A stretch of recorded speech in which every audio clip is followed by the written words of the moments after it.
Assalamualaikum warahmatullahi wabarakatuh. Perkenalkan, saya Gina Almunawara dari Fakultas Ilmu Sosial dan Hukum, Prodi Ilmu Administrasi Negara, dengan nomor induk mahasiswa 220605502058. Tujuan saya membuat video ini untuk memenuhi persyaratan ujian tengah semester mata kuliah pengantar sosiologi dan antropologi.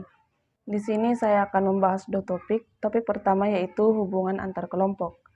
Hubungan antar kelompok merupakan hubungan sosial yang dijalin antara dua atau lebih kelompok masyarakat dengan ciri-ciri khusus tertentu. Hubungan antar kelompok ini berfungsi untuk membantu pengembangan setiap individu dalam berkomunikasi. Dan di setiap individu mungkin memiliki sifat ketidakpercayaan diri dalam mengutarakan gagasan, ide pemikiran mereka. Dan maka dari itu, dengan adanya hubungan antar kelompok ini, mungkin setiap individu akan dapat dan melatih diri mereka mengutarakan pendapat, gagasan yang mereka miliki, dan melatih pemikiran mereka agar bisa memiliki pemikiran yang kritis. Dalam hubungan antar kelompok ini juga, individu berperan penting dalam memberikan kontribusi terhadap kelompoknya, di mana kontribusi ini untuk mencapai tujuan bersama dalam suatu kelompok. Adapun dimensi hubungan antar kelompok yang dipilih oleh Kinloch, yaitu dimensi sejarah, dimensi sikap, dimensi institusi, dimensi gerakan sosial, dan dimensi perilaku atau diskriminasi. Dimensi sejarah diarahkan pada masalah tumbuh kembangnya hubungan antar kelompok, kapan atau bagaimana. Integrasi, pola hubungan yang mengakui adanya perbedaan ras dalam masyarakat, tapi tidak memberikan arti penting. Pluralisme, seperti integrasi, tapi memberikan arti penting dalam kemajemukan. Prasangka, sikap bermusuhan yang ditujukan kepada kelompok tertentu atas dasar dugaan bahwa kelompok tersebut punya ciri-ciri yang tidak menyenangkan. Prasangka bersifat tidak rasional dan berada di bawah sadar sehingga sukar untuk diubah. Adapun karakter yang dimiliki setiap individu dalam kelompok, yaitu malas ataupun tidak bertanggung jawab. Perilaku, diskriminasi mengakibatkan perlakuan yang berbeda terhadap orang yang dikelompokkan. Prasangka seringkali melahirkan diskriminasi, tapi tidak selalu demikian. Sebaliknya, ada kalanya diskriminasi tidak selalu didahului oleh prasangka. Dimensi institusi, ideologi rasisme menganggap bahwa kulit putih lebih unggul daripada kulit berwarna. Kebijakan mencabut hak pilih terhadap kulit hitam. Kebijakan segregasi spesial antar warga berdasar warna kulit. Kebijakan memberi kuota tertentu bagi kelompok minoritas. Gerakan sosial, hubungan antar kelompok seringkali melibatkan gerakan sosial, baik yang pro perubahan maupun pro status. Mungkin dari sini, hubungan antar kelompok bisa mengajarkan kita untuk berpikiran terbuka, memiliki gagasan yang baik, dan dapat berbicara di depan publik. Dan di sini juga saya belajar dari hubungan antar kelompok ini, bagaimana cara untuk berbicara dengan baik, ya walaupun cara bicara saya ini masih bertele-tele. Dan mungkin dengan adanya hubungan antar kelompok ini, saya bisa memperbaiki cara bicara saya dengan baik dan bisa membuka pikiran saya secara kritis. Dan saya rasa di dalam hubungan antar kelompok ini mengajarkan untuk tidak bersifat egois, karena di setiap individu memiliki pemikiran masing-masing, dan di dalam suatu kelompok kita harus menerima tanggapan atau pemikiran atau pemasukan yang diberikan dari individu atau orang lain. Dalam setiap kelompok, individu mungkin memiliki sikap yang berbeda-beda. Ada sikapnya egois, keras terhadap penetapan pemikirannya atau idenya, dan saya rasa sikap-sikap tersebut itu dihilangkan. Karena di sini kita bekerja sama untuk mencapai tujuan, tidak hanya satu orang yang berpikir, tapi banyak orang yang berpikir di dalam suatu kelompok tersebut. Topik kedua, saya akan membahas tentang ruang lingkup sosiologi dan antropologi. Pertama yaitu sosiologi. Sosiologi berasal dari bahasa Latin socius yang artinya kawan dan logos yang artinya ilmu. Sehingga dapat diartikan bahwa sosiologi adalah pengetahuan tentang pertemanan atau perkawanan. Pengertian pertemanan ini selanjutnya diperluas cakupannya menjadi sekelompok manusia yang hidup bersama dalam sebuah tempat, atau bisa disebut dengan masyarakat. Maka dari itu sosiologi juga diartikan sebagai pengetahuan tentang hidup bermasyarakat atau hubungan antara masyarakat. Yang kedua yaitu antropologi. Antropologi berasal dari bahasa Yunani yang antros dan logos. Antros berarti manusia atau orang, sedangkan logos berarti wacana atau ilmu. Secara umum, antropologi adalah ilmu yang mempelajari manusia mulai dari komunikasi, sosialisasi, hingga adaptasi manusia dengan lingkungannya.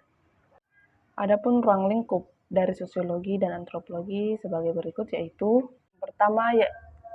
yang pertama yaitu ruang lingkup sosiologi. Sosiologi mempelajari struktur sosial yang meliputi perubahan sosial. Ruang lingkup sosiologi lebih luas dari kebanyakan ilmu sosial lainnya karena mencakup hubungan individu dengan individu, individu dengan kelompok, dan kelompok dengan kelompok dalam masyarakat. Adapun kajian sosiologi dapat dijadikan 3 poin sebagai berikut, yaitu A. Ekonomi beserta kegiatan usahanya secara prinsipil yang berhubungan dengan produksi, distribusi dan pemakaian sumber-sumber kekayaan alam. Yang B. Persoalan sejarah, yaitu berhubungan dengan catatan kronologis, contohnya usaha kegiatan manusia beserta prestasinya yang tercatat dan sebagainya. Sosiologi mempersatukan data yang beragam dari beberapa ilmu pengetahuan lain sebagai dasar pengetahuan. C. Manajemen sosiologi membahas mengenai masalah manajemen. Dalam hal ini, sosiologi mencakup pihak-pihak yang membuat kajian berkaitan dengan apa yang dialami warganya dalam bidang manajemen. Yang kedua yaitu ruang lingkup antropologi. Antropologi memiliki kedudukan yang sama dengan cabang ilmu lainnya. Ilmu sosiologi, ilmu politik, ilmu ekonomi, dan lain sebagainya. Meski begitu, antropologi masuk ke dalam kategori ilmu humaniora karena mempelajari tentang manusia. Adapun ruang lingkup antropologi terbagi menjadi 3, yaitu sebagai berikut. Yang pertama yaitu objek antropologi. Objek antropologi dibedakan menjadi 2, yaitu antropologi fisik dan antropologi budaya.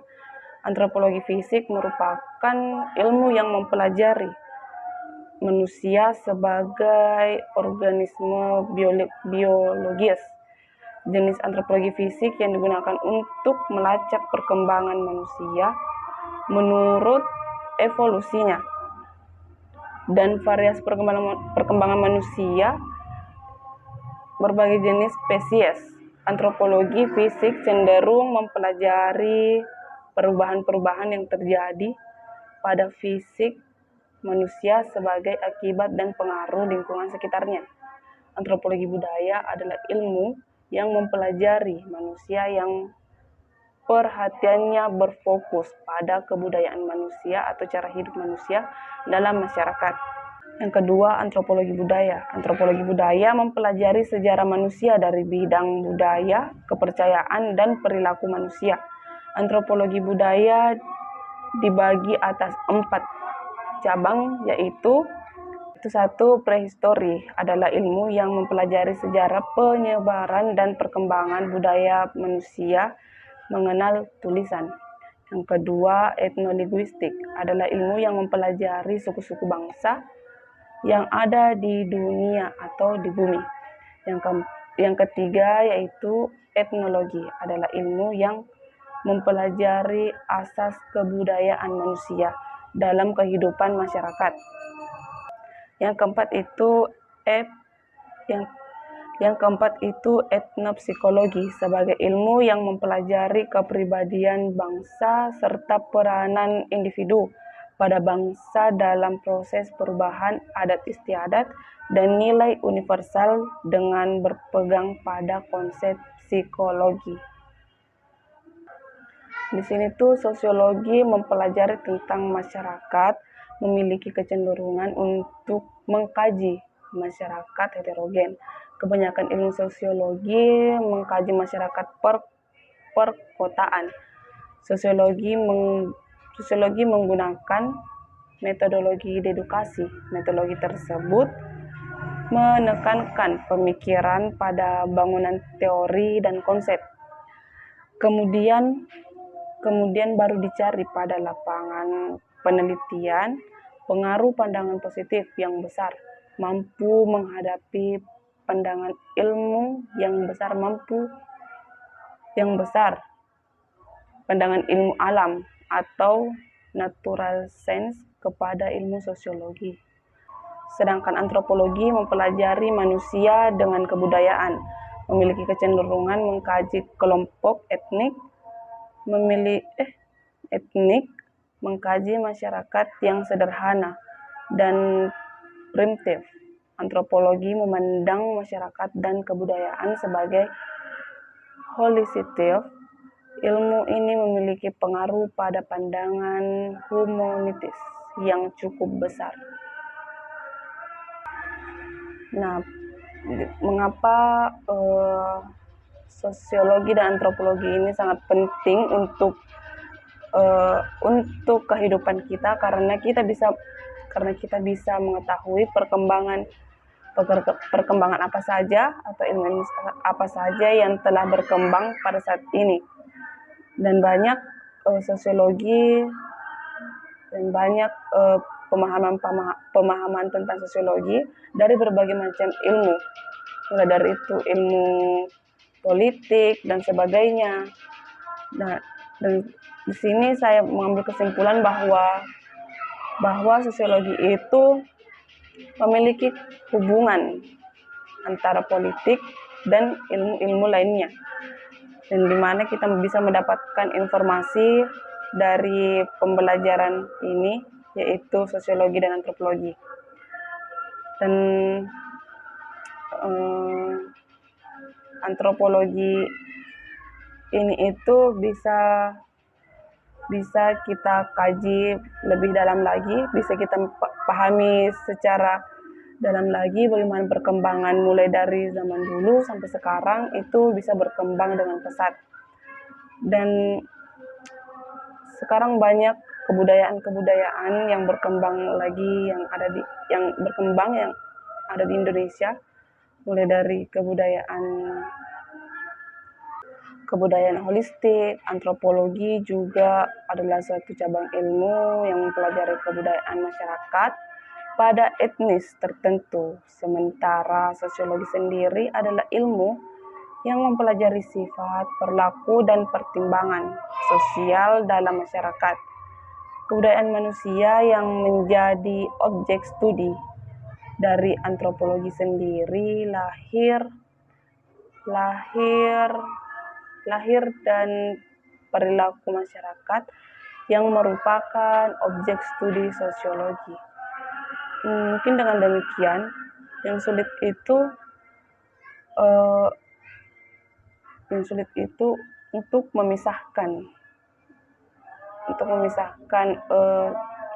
dipisahkan, meski juga harus dibedakan karena memiliki pendekatan dan metode yang berbeda. Sekian dari saya, wabillahi taufiq wal hidayah. Wassalamualaikum warahmatullahi wabarakatuh.